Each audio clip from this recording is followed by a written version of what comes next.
Hello. Today I'm going to walk you through one way to graph your data from a Michaelis-Menten curve as well as a Lineweaver Burk. There are a lot of ways to do this. You can use R, you can use Python, you can use GraphPad. Here we're going to focus on using Excel. It's one of the easier and most widely available programs for students to use. You can see here I've shared a screen where we've got a completed set of data for a S versus V and a Lineweaver Burk or double reciprocal plot. So again, there's lots of different options out there. I'm just showing this to get one set up. The first half of this video will be to show you how to create these graphs and the Lineweaver Burk graph as well. The second half will be to format it in the way you see here. So if you know how to format it, make a graph without the lines and the nice pretty axes and things, just watch the first half. If you want to see how to make the two different kinds of graphs here, that's going to be for the first part. So let's compress the screen here and kind of walk through things. All right, so first off, this is the final product. There are different ways to line up an Excel file to get a graph like this. One way is to do your data in columns where you have each individual result down in a column. This might be for concentration of, let's say, oxalo acetate at 10, 50, 100, 200, 500, and 400, where you get one run and another assay, another run, a second run, third run, so on. Get the average, do the standard deviation and things like this in a column. I find for doing the graphing purposes that this is better lined up in this format where they're in rows, where you have the concentration of oxalo acetate in each individual run shown here. Whether you do a Grubbs test, how you analyze the data, whether you can keep it or not, it's up to you and your instructor. The data I use here is absolutely made up. It's not meant to look like something you would get with an MDH or any other kind of kinetic assay. It's intentionally left that way, so this doesn't tell you what your numbers should look like. This is just used as an example. In each case, what we've done is we've made a fictional set of experiments where we're measuring the initial rates of wild-type human cytosolic MDH and human cytosolic MDH that's got a mutant where a serine in the 33rd position has been converted, has been changed to a D. We got 1, 2, 3, 4, 5 different runs, and we'll walk you through how to do the average, standard deviation, and a graph. So let's get started. So most of you know how to do a lot of these, so I'm just kind of walk through it very quickly. Average, type in average, select your row, close it off with parentheses, enter, fill down, and do a return. There we go. Do the same thing here, equals average. Whoops. Select. Scroll across, close it off, hit return, and fill down. Now, let's get the standard deviation set up here. Standard deviation, standard error of the mean, work with your instructor, work with your understanding of statistics, whether standard deviation, standard error of the mean, or other assessments are necessary. I'm just going to use standard deviation because that's one people have seen before. With small sample sets, I tend to prefer standard error of the mean. Standard deviation by clicking std dev, because it only gives you one part of a pair. Parentheses, scroll across, close the parentheses, click, and scroll down. Now, significant digits. You can see already we're way past the sig figs here. Don't forget, you may need to adjust one way or the other. Depends on how you have it set by moving your setting of your number to the far right or the far left. If you go too far, 0s and 1 look binary. So let's give it just this for now, 2 sig figs. All right, do the same thing down here, equals standard deviation, click,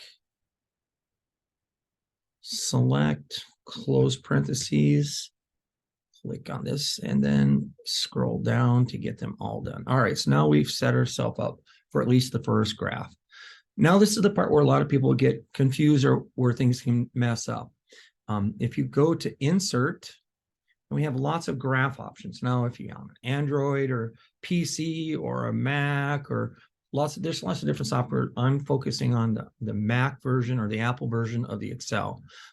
Either way, whether you're doing a Spark chart or whatever, you have to make sure you pick the right kind of graph. The thing that people will often pick is a line graph, and that won't work because in a line graph on the X values, it doesn't use the numbers, it uses them as individual things. It could be apples, oranges, any different than 1, 2, or 3 on numerical values. So instead, you want to pick an XY scatter because then it'll take the actual numerical value of both the X and the Y. So we'll set that up. But before we do that, let's just set up here with, with the average. So we got the average of the wild type. And there's a couple of different ways to do this. I just found this to be the easiest. I'm going to pick a scatter and with a smooth curve. All right, so this doesn't look right. We have 1, 2, 3, 4, 5, 6 down here, and we have 1 through 10 on the y-axis. Your measured variable is your rate, which is what we calculated here, but we've got to change this around. The easiest way to do that is to go into select data, click on that, and then we can name this series because this is the set of data for the wild type. So let's just name it here on the name HMDH1 wild type. That'll help us later on. And now we know the X values haven't been entered in yet. So let's go pick them. Those are going to be the concentrations of oxaloacetate. And scroll down here. So now you can even double check and see that for the Y values, we have the average rate. And for the X values, we have the Y values. So that's great. We do this, and ta-da, we have our graph. That's pretty simple. But now I want to put the other graph. If the differences between, let's say, your two different samples, a wild type and mutant in this case, are really different, you may want to use a 2Y graph. There's a different way to do this. I'm going to set these both up on the same Y so you can see the impact of this mutation on the kinetics of this pretend fictional set of assays on the same Y-axis. Again, if they're really different, you may have to use 2 Y-axes. That's a different problem. But if you click on the graph, highlighting this set of data, go up to select data again. Don't try to graph another graph. Select data, and now you can hit plus and get another series. Well, let's name that one based on what we have here, HMDH1S33D. That's telling us the X and Y values are from this set of experiments. What are the X values? Well, again, it's the same. Notice these are set up at the same concentration. They don't have to be the same cell as long as these concentrations are the same. In fact, if you, let's say you had a couple of different concentrations, because they're all on the X axis and they're numerical, it'll be just fine.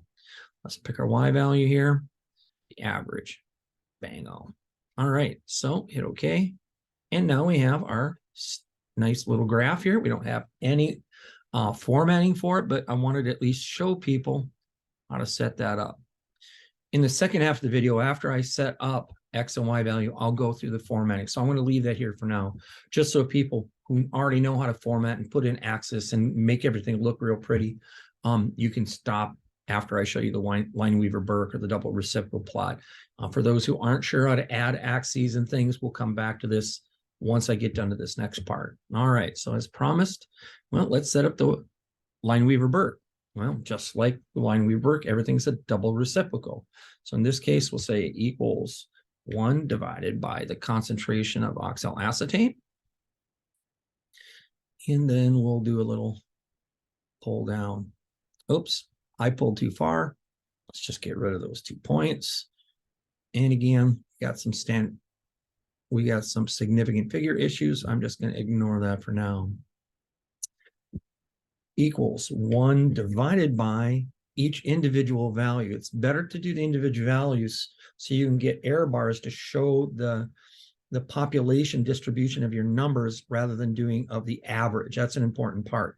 Right now, the first graph we showed in the graph I'm about to calculate or show you here won't have those initially, but we will add them. All right, so hit click. You can go to the right. I'm going to go to the down, and then I'm going to go to the right here. Okay, so we've got our data sitting here. I like to check every now and then to make sure that the way I've entered in and filled down or filled to the right was collecting. Yep, that's correct. So we still need to figure out average equals average. Choose here. Okay. Equals, oops, I can just pull down. There we go. Equals standard deviation. Use the raw data, not the average. Make sure you don't include average when you do that. And then fill down. And let's set up our same set of information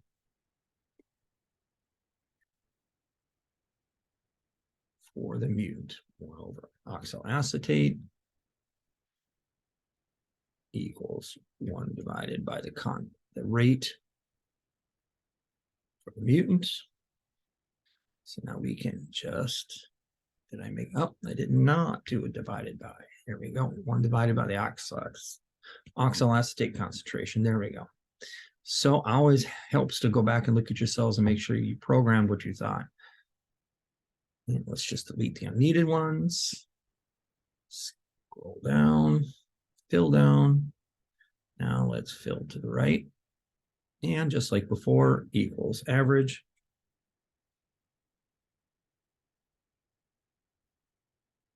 The actual data. Click. Select and fill down. Equals standard deviation.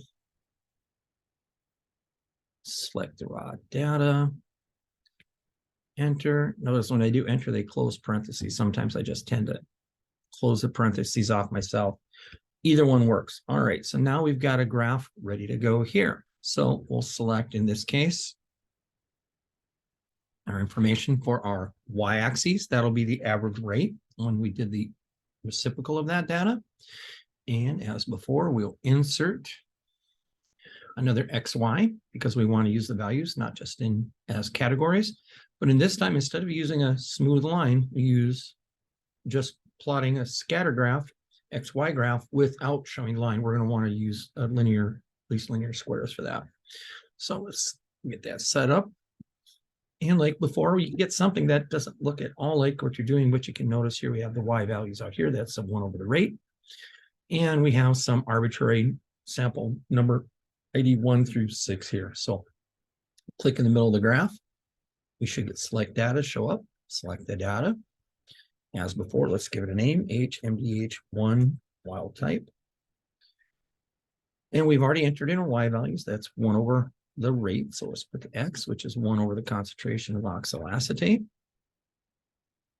And let's enter in our second set of data, which will be our other HMDH S33D mutant line. On the X, again, we're going to want to use the concentrations of 1 over Y. Since the values are the same, it doesn't really matter if you use this set of data or this set. They're the same numbers. Not a problem. Now for the Y values, we'll highlight this cell and then go into the average. And now we've got the Y's the same, X is the same. We've labeled both the axes, and ta-da. Looks pretty good, but not quite there. So at this point, if you know how to extend this out and do linear squares and do the standard deviation, go ahead and click off here and work on your graphs. If not, we're going to start back with the first graph, get that set up, and then come back down here and do the Lineweaver Burk graph. Notice though, before you leave, 1 point way up here, that's at 0.1, 1 over 0.1 concentration of oxaloacetate, and that's part of the issues with Lineweaver Burk, is the smallest concentration of substrate, which gives you the noisiest set of data, ends up having a lot of bias or weight to where the line will eventually get drawn because it's so far out here and all the other data points are crushed in here together. It's just one of the issues why you use Lineweaver Burk versus another plot. Maybe you in PyMo or in Python or R or other graphing things like GraphPad, you might have different calculations where you don't even do a secondary plot. You can get the KM and V max from the primary data, the S versus V.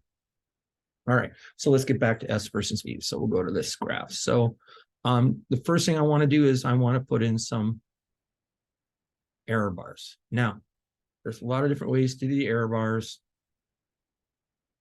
The easiest way is to go to add element once you clicked. So the important thing is to click on the whole graph so you know you're doing something to this graph. You can see the highlight is on the outside here. So that brings up chart element. Let's add error bars. All right, I wanted to do standard deviation and you get this mess. And that's because for whatever goofy reason, when you do the standard error or standard deviation, it comes up with some weird set of calculations. We don't need this. So to start with, let's just get rid of the horizontal error bars. Just get rid of them by clicking on them and deleting them. Notice all the error bars are exactly the same. It's using a value of some fixed level that it calculated, which has got nothing to do with your data. Until you tell it what to look for, it doesn't know where to go. So it gives you this arbitrary kind of goofiness. So by clicking on this, you get a format error bars off to the right. So all I did is I clicked on the error bar itself and you get over to the right, format error bars. If that doesn't work, you can do a format error bars by pulling down in this window. Like I say, there's lots of different ways to get this. So click on the error bars. Let's format the error bars themselves, right? And in this case, I go to the graph so we can set up the various vertical error bar issues. So we're going to go both ways, cap with cap, without a cap. It's up to you. It does standard deviation and it gives you an arbitrary value. That's nothing to do with your actual data. So instead we'll pick custom and then we'll tell it what value. So in this case, for the wild type, we're going to tell it to the positive direction, use the standard error or deviation that we calculated. And for the negative error value, the bar below the average data point, use that. As soon as we do that, now we get, there's a little bit of, you see the error bar there. You don't see other error bars because they're so small, because we're so good at this. So let's click on this again.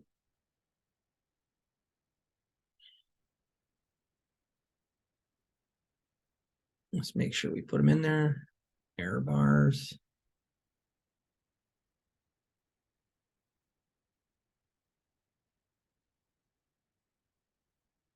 Specify value. There we go. Let's get the right ones for the positive, negative. I was using the wrong graph in that last one, data points. So there we go. Now we're set. Now we have error bars that match what we have here, right? So let's click on this again. Now we're clicking on this data series, add error bars, standard deviation, get rid of the horizontal dot lines. Let's click on the vertical error bars, click on the graph under the format error bars section here. Let's just go straight down to custom, specify the value on the positive value. This is for the mutant. So let's click the standard deviation above the line and again below the line and click OK. Now we have error bars for the standard deviation. We have the graph. That's great.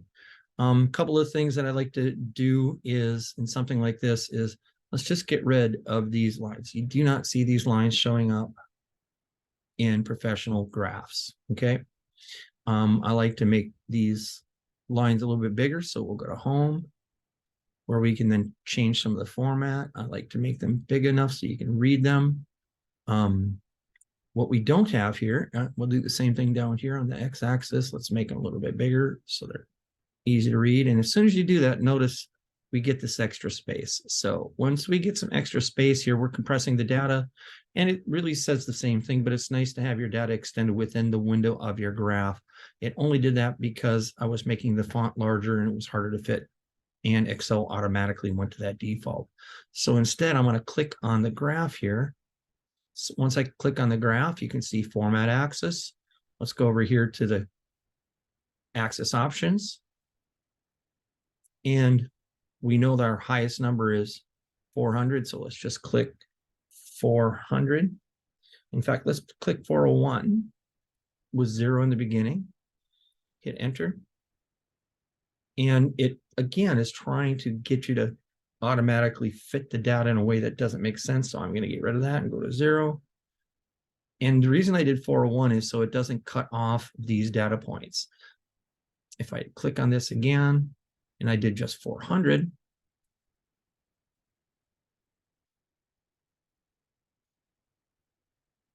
sometimes that you can see there's a little bit of clipping of this there. Maybe it doesn't matter to you. I kind of like to make it nice and neat.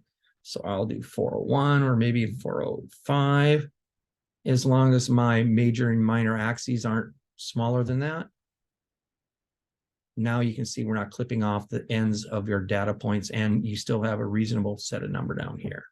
So the last thing we want to do for this graph is insert. Double click on the middle of the graph. So we get chart element, and we want to put in our axes title. So let's put in our primary horizontal title, and that axis will be the concentration of substrate, OAA.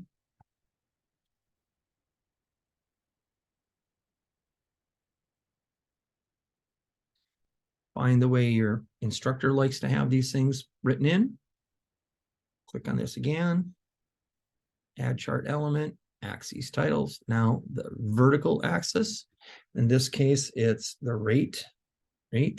Perhaps you can get a unit for it, micromole of ends of substrate, product converted, things like this. Let's get back in here and clean this up. We'll just call this rate for now. Make sure you use the units that you need to use based on what you've been calculating. Now, the problem with this is we can beautify this up. We can make this a much bigger set of fonts. So click here, go home. Let's make it bold, big enough so you can read it and distinguish it from the data. Same thing with the x-axis. Make this thing bigger, put it bold. Now we got to adjust the line a little bit. There we go. Now we're getting there. That looks pretty good. You might want to change the axes and stuff, but we got rid of the lines in the middle. We were showing our two data points. If you wanted to see which one was which, maybe you put the red versus or orange versus blue line in a figure legend, but maybe you want to show that. So we'll double click again in the middle. And in this case, we'll add the legend. Here I chose to the left. Maybe I'll move that up here within the middle. So you got to take some space. That's kind of small. Click home. Let's make it bigger so you can read it. The default is usually not a good choice when you're doing this. All right. That's not bad. Okay. So we've set this up. We've got S versus V here.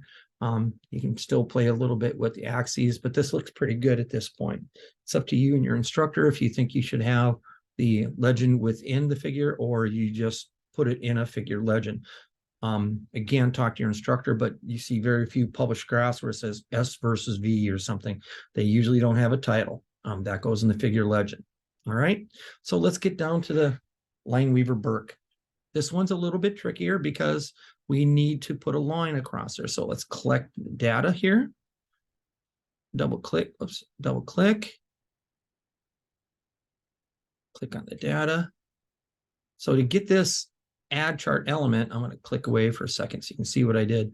Double click on the graph twice. That brings up this add chart element bar here, but I haven't selected the data. So I need to select the data line that I want to add a line to. So now by double clicking the center, I get add chart element, and then I go back and click the data point. Now I can say, give me a trend line and let's do a linear regression. Okay. That's okay, but for a Lineweaver Burk, we want to see this extend or extrapolate off to our left or into past the 0, 0 axes. So to do that, we'll double click on the line here and we get format trend line. Notice as we double click on things, we get different options that we can format here. I personally want to, before I go anywhere, I'm going to make this line a solid line. That's how I like to make that look. Now go to trend line. It's still linear. If you want to change it, you can, but for Lineweaver Burk, you want to leave this linear. What we need to do is forecast backwards. I'm just going to show you what happens if you do a whole period. Let's just pick one period, hit enter. Now it's going to forecast all the way back from the maximum value to the, that's one period of +1 to -1. Well, that's way too much. So why don't we do 0.01? Hit enter. And we're almost there, right? So let's go to 0.2 because you can see it's going to intercept somewhere around -2.02. Now we have a graph where the linear line is touching right here. Go back to clicking on that line. You can have it show the equation on the chart if your instructor wants it. Oftentimes we do. Maybe you want that in the figure legend or the text, so we'll just take it off for now. And we'll do the same thing. Double click on the data set. Let's do another trend line, linear. Now that it's there, automatically, because it's selected, is on the format series. If not, just click away, click on that line until you get the format trend line up here. Click on the little bar graph symbol. Let's do a forecast backwards. Maybe we only need to do 0.01. This becomes kind of a hit or miss for you. Yeah, perfect. Look at that. So now we've got our double reciprocal plot. Click on this again. I tend to like to make these lines, so I'm clicking on the paint line, and I want to make this thing again a solid line. I really don't like these trend lines being solid. All right, so we're almost there. The rest of this formatting was, let's put in some error bars, right? Add chart element, error bars, standard deviation, just like before. It's going to arbitrarily come up with the XY value. So let's just click on and then delete the horizontal, click on the vertical. We get the format error bars showing up over here. Click on the bar graph symbol so we can then tell it what values to actually use. Click custom, click specify value. And this one is the orange, which is the mutant. So I will click standard deviation here above. And for the negative value, the same thing. Just looking at the standard deviation above and below the average. And we have some data points there. Okay. Now let's do the same thing. You can do the same thing for the next line, set of data too.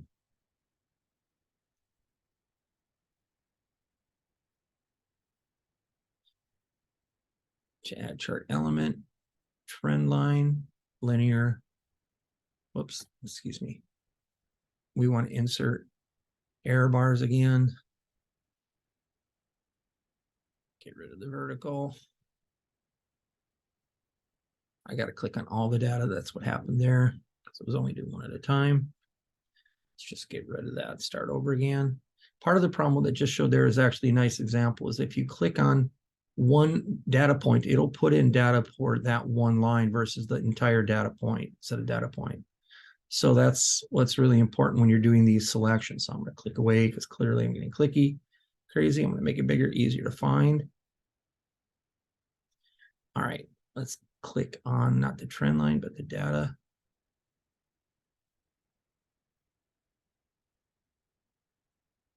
So it looks like in this case, the trend line is getting in the way for me. So I'm going to get rid of that.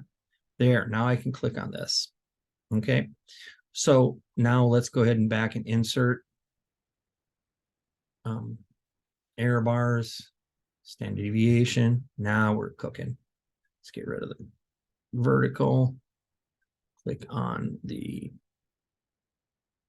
horizontal, custom, specify value. Again, the negative and positive. This is for the wild type here. Bang. Negative values. Bang. Okay.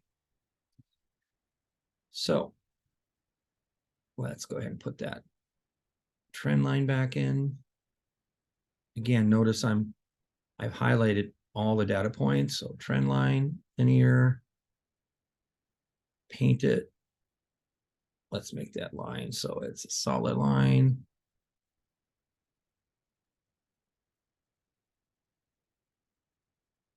let's, there you go. Now click on this. Click on the icon for the graph. Forecast backwards. No, 1. All right. So you can play with getting rid of the chart title. Make sure you get the axes set. Put the axes label on there. Get rid of the horizontal and vertical lines. Again, we don't see these in professional publications. And we have what looks like the start of a very nice double reciprocal Lineweaver Burk. If I go back to the one that's finished, I'll point out the various things we have here. Look up here. I made the lines a little bit thicker so they're easier to see. Maybe they should be gray and then dotted lines if you don't want to use color. I like making the data points 2 different icons. Here I've got a square and here I have a round. Even if they're different color, I like to have the data points separate so you can tell from each other. I made them a little bit bigger by clicking on the data points and going into the line versus the marker and the fill button. And here you can play all sorts of games with the size of whether it's the line or the marker options by clicking on marker options. You can select on different values here. You can change the size of everything. Here we got it at a 10 point. Maybe we wanted to make this an 8 point instead because we like a smaller line. You want to play with the line and the fill of the marker, the border of the marker. You can do the same thing with the line. Let's make it, instead of red, let's make it black and dotted. You can see all the various tools you have, but either way, what we have here is data where the X and Y limits fit the data we have. All right. We have nice clear values, the same set of sig figs or decimal points for the X and the Y. Here I put in the concentration of the oxaloacetate in micromolar. Very clear graph. You can tell, again, blue and red or orange here, square data points versus round data points. Whether you keep that legend in the graph or put it within the figure legend itself, that's between you and your instructor. For the double reciprocal graph, got 1 over initial rate. Again, these numbers are not legitimate. They're made up. We've extended the graph. We've got the error bars on there. Y equals mx plus b for each line of the linear regression.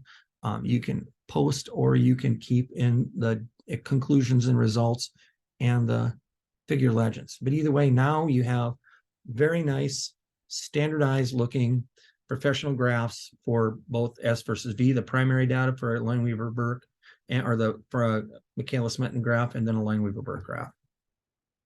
Thanks.